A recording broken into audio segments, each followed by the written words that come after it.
Welcome to Still Stella, living life sarcastically. Hi, y'all. Welcome to Still Stella, living life sarcastically. This podcast comes with a trigger warning, extreme sarcasm, and mild emotional violence. Today, we're talking about the ongoing Hubby Watch, moving, and pet gifts. Talk about stress and chaos. Around here, it's been one long episode of What Fresh Nonsense Is This? Stay tuned for the ongoing Hubby Home Watch. Well, y'all, it's now been 12 weeks and counting.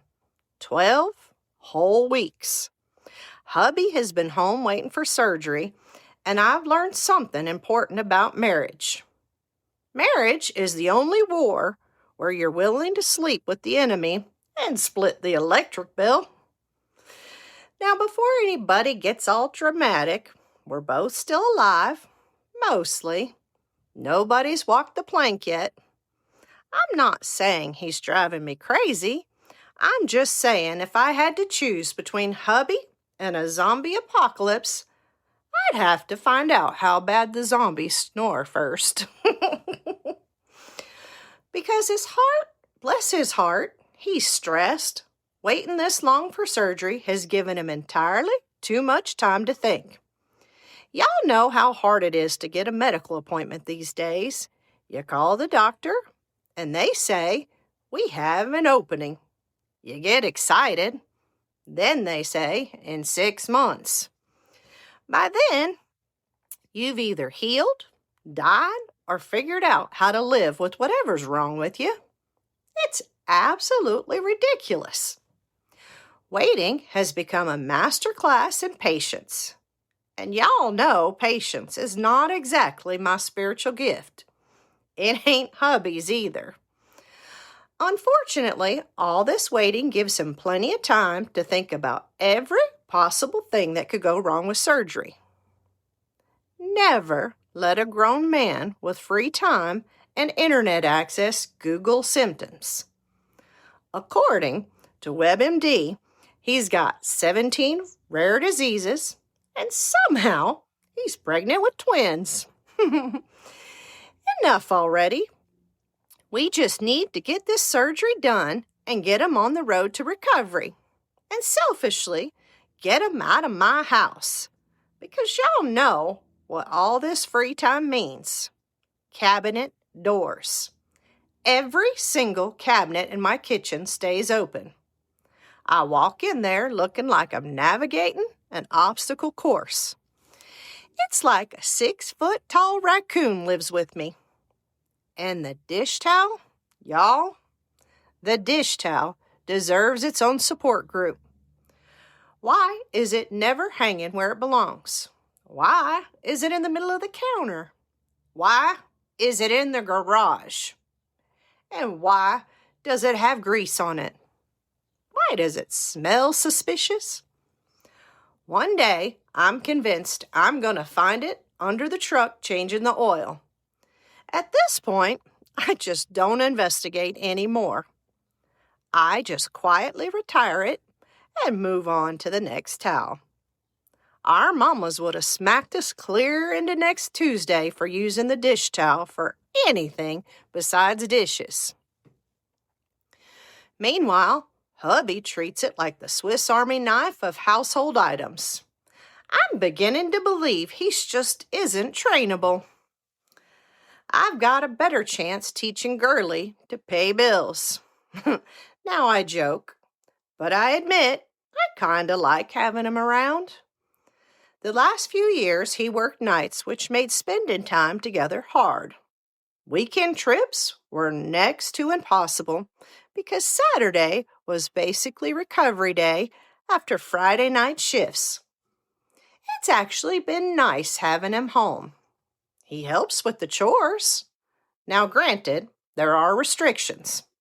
Nothing over 10 pounds and nothing over his head. Nothing that sounds difficult, but he has stepped up. Laundry, trash, clothes, even a few dinners. Now, ladies, can we discuss men and grilling? Why do they think grilling automatically means they cooked dinner? Sir, you grilled meat. I made vegetables, potatoes, bread, salad, dessert, set the table, clean the kitchen, but somehow you emerge from the backyard like a conquering hero. I cooked dinner. Bless your heart, you contributed. Would you like a participation trophy? Should I call the local newspaper? The little things seem to require the biggest recognition. I'm so proud of you. Good job, buddy. Who's a big helper? Now, before y'all fuss at me, he has been wonderful. He's getting workman's comp while waiting on surgery. I'm just wondering how much I'd have to pay them to take him back. It might be worth budgeting, maybe even a second job. I'm kidding, mostly. The truth is, I like him home. As long as he's being helpful and not following me around, asking me what I'm doing every 5 minutes. He's been hiding in the garage a lot lately. Honestly, I don't blame him. He's hiding from chores. I'm hiding from work. We're basically playing hide and seek as adults. I'm just jealous. I'd love to hide in the garage from work. I'm tired too. Work is busy. Mikey requires constant supervision. Life is chaotic. I just keep telling myself, one day you can retire. One day. I'm not holding my breath, though. Speaking of hard work, my son moved back from school. I spent the day helping him move. Y'all, you don't realize how old you are until you help somebody move. And yes, he moved into an upstairs apartment. Of course he did. Young people love upstairs apartments. They think, what a great view. People our age walk in and think, I could die carrying a crock pot up these stairs. My high-maintenance knee was filing complaints with human resources. My back was threatening to quit. Halfway through, I wasn't sure what hurt worse, my knee, my back, or my feelings. And don't ask me how many times I tripped or bumped into something. It was too many. I've got bruises in places I don't even remember hitting. After every move, we all look like we lost a bar fight.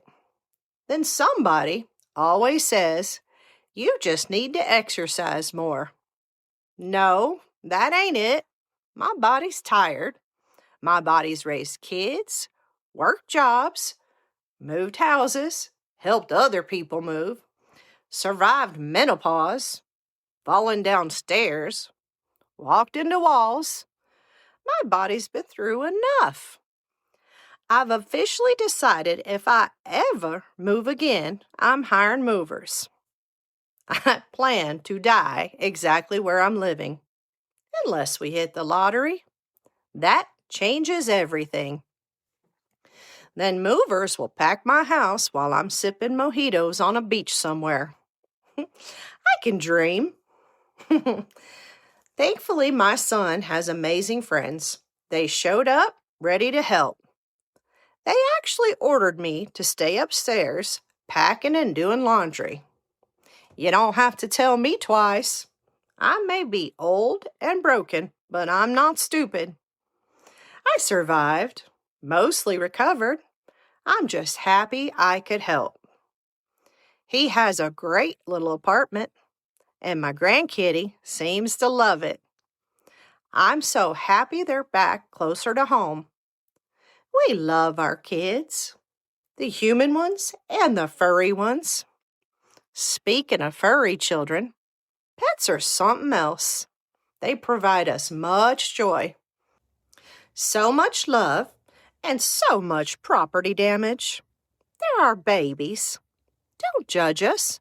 We love them, even if we're just walking treat dispensers.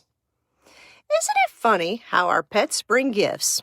Twigs, leaves, rocks, dead things, headless things, things you don't even recognize anymore.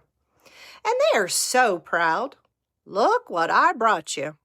Meanwhile, we're screaming, "Drop it!" They're looking at us like we're ungrateful. They think they're helping because clearly we can't hunt for ourselves. Out of pity. Well, thank you for the mangled bird. I'll cancel my dinner reservations. When I was pregnant with my first son, I was on bed rest for about 6 months on. I had a cat. That cat loved me. A little too much. He brought me gifts, usually alive. A bird flew through the house, hitting walls. A live rat ran between my legs and under the couch. I was standing on that couch screaming for help. Then came the snake. I was home alone, huge pregnant belly, got up to go to the bathroom. About the only exercise I was allowed. Made it to the hallway, and a snake reared up at me. I screamed, jumped on the dining room table, and called my neighbor. His wife was pregnant too. We all looked after each other. He showed up with a giant stick, ready to wrestle a monster. Here's the part I forgot to mention. The snake was about the size of a pencil. He bent over laughing. I got offended. I said, "What's so funny?" He said, "I thought you meant a real snake." "Excuse me, sir? I was pregnant, protected my baby. Every snake is a real snake." He picked that tiny thing up and carried it back across the street. I still maintain I was justified. Y'all can laugh. As I'm sitting here, I just looked out the window, and Girlie is carrying around another carcass. Seriously? I guess she saw my weight loss and decided I needed a snack. Bless her little murderous heart. There is always some critter around here with something they shouldn't have. Somebody's chewing something. Somebody's digging something. Somebody is peeing where they shouldn't. The other day, Girlie stole the dish towel and ran off with it. Now I have questions. Did hubby put her up to it? How many treats did he pay? Are they working together? I'm not saying there's a conspiracy. I'm just saying the evidence is piling up. I swear, some days they all test my patience. Hubby, the cats, the dogs. Honestly, some days I'm not sure who's trained and who isn't. But I love every one of them. I'm thankful for them every day, even when they're driving me absolutely crazy. Remember to hug your kids, fur-covered or otherwise. Be patient with them. Laugh when you can, and appreciate the beautiful chaos, because one day the house will be quiet. And honestly, that sounds a little suspicious too. Thank y'all for taking the time to listen and spend a little part of your day with me. I appreciate every one of y'all. As always, remember to marry your lobster, drink the rum, and hug the friends who don't secretly root against you. Thank y'all for listening. If you enjoyed today's chaos, follow or subscribe so you don't miss next week's episode of Still Stella, Living Life Sarcastically. Thank you for listening to Still Stella, Living Life Sarcastically.